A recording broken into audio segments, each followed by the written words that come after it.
मैं तुम्हें जहर की पुड़िया देती हूँ, वो जहर अपने पति के खाने में मिलाते रहना।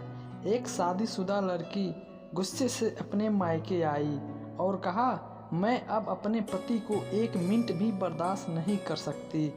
रोज रोज के झगड़ों से तंग आ गई हूँ। मेरा दिल करता है उसे मार दूँ, लेकिन मैं डरती हूँ कि मेरी भी जिंदगी बर्बाद हो जाएगी। माँ ने कहा, यह कोई बड़ी बात नहीं है, मैं तुम्हें एक जहर की पुड़िया देती हूँ, वो धीरे धीरे काम करता है। रोज से थोड़ा थोड़ा अपने पति के खाने में मिलाती रहना। हाँ, एक बात का ख्याल रखना, खाना स्वादिष्ट होना चाहिए ताकि तुम्हारे पति को शक ना हो। और एक बात का खास ध्यान रखना, तुम्हारे घर में रोज़ झगड़े होते हैं। तुम्हारे परिवार वाले यह बात जानते हैं कि तुम दोनों पति पत्नी का रिश्ता ठीक नहीं चल रहा है।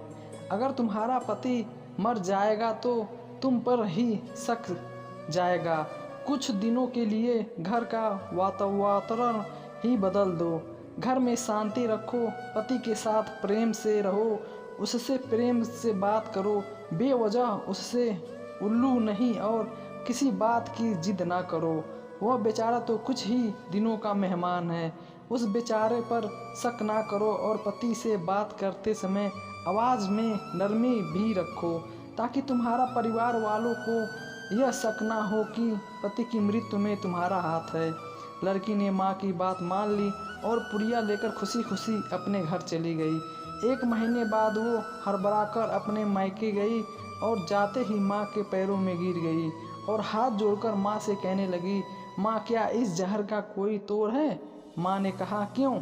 लड़की ने कहा, तुम्हारे कहे अनुसार मैं रोज़ थोड़ा थोड़ा जहर अपने पति के खाने में डाल रही हूँ और जिन बातों का ख्याल रखने के लिए तुमने कहा था वो भी कर रही थी।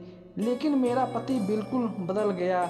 जो मुझसे ठीक से बात भी नहीं करता था, अब वह अपने 4-5 बार फ़ोन करता है और मुझसे पूछता है कि मैंने खाना खाया या नहीं। काम ज़्यादा है तो क्या ख्याल रखो, थोड़ा आराम करो। मेरा बहुत ख्याल रखता है, मुझसे बहुत प्रेम करता है। अब कल ही मेरे जन्मदिन पर मुझे आईफोन गिफ्ट किया। कहने लगा, जानो तुम बहुत दिनों से मुझसे आईफोन का कह रही थी। मेरे पास पैसे नहीं थे, इसलिए मैं झूठा और मैं तुम्हें सरप्राइज़ देना चाहता था, इसलिए थोड़े थोड़े पैसे जमा कर रहा था और कुछ EMI निकालकर आज तुम्हारे जन्मदिन पर तुम्हारे लिए आईफोन का तोहफ़ा दे रहा हूँ। इसलिए जब तुम मुझसे आईफोन की जिद करती थी तब मैं टाल देता था। उसकी बातें सुनकर, उसका प्रेम देखकर मैं बहुत शर्मिंदा हो गई कि मैं क्या कर रही हूँ। अपने ही पति को अपने हाथों से मार रही हूँ, जो इतना प्यार करता है, मेरा इतना ख्याल रखता है और हमारा खोया हुआ प्यार वापस लौट आया। माँ उससे मुझसे माफ़ी भी मांगी और कहा कि मैं कभी भी तुमसे बहुत ज़्यादा डांटता हूँ पर तुम बहुत ज़्यादा गुस्सा कर देता हूँ, मुझे माफ़ कर देना। माँ, मैं अपने लिए किए पर बहुत शर्मिंदा हूँ, पछता रहे हूँ, तुम्हारे सामने हाथ जोड़ती हूँ, मुझे उस जहर का तोड़ बता दो, मैं अपने पति को खोना नहीं चाहती। यह कहते हुए बेटी फुट फुट कर रोने लगी। बेटी की बात सुनकर माँ हंस पड़ी और कहने लगी, क्या मैं पागल हूँ जो अपनी बेटी की बसी बसाई गृहस्थी बर्बाद कर दूँ?